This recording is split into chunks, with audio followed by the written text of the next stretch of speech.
what is your opinion on monkey see, monkey do? No. Practice what you preach. That's a better one. Practice what you preach.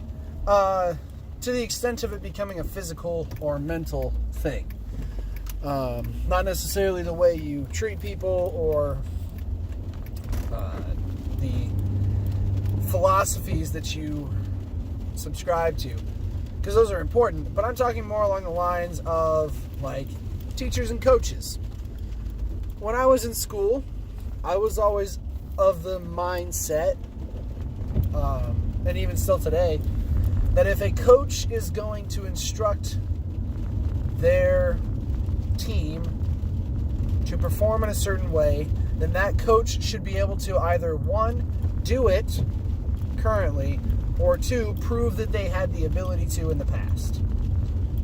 For example, I cannot dunk a basketball. Could I work up to that point? Potentially. I'm slightly over 6 feet tall.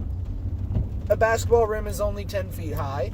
By the time I reach my hands in the air, I'm reaching up to at least 8 feet. So it is not outside the realm of possibility for me to dunk a basketball.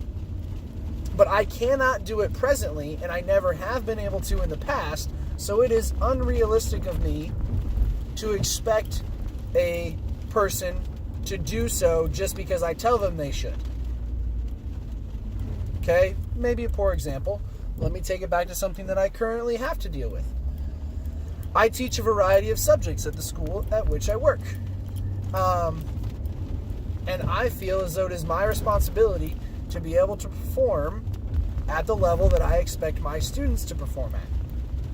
So if I am going to tell my students that they need to cite their sources using MLA documentation, I should be able to do that without looking up what that means. That is my responsibility beforehand. I need to have practiced the skill and mastered it in order to instruct someone else to do it. Okay?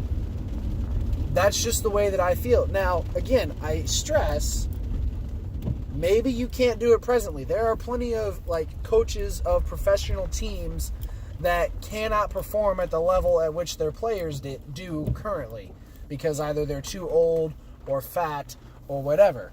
But they need to prove that they have been able to before. You cannot teach somebody to do something based on theory. You have to put it into practice. And I feel very strongly about that. And I'm not targeting anybody right now. I'm just bringing it up as a topic. That if you are going to expect certain results from someone or something, then you need to also be able to, or have been able to in the past, do that thing as well. Let me know what you think. Talk to you tomorrow.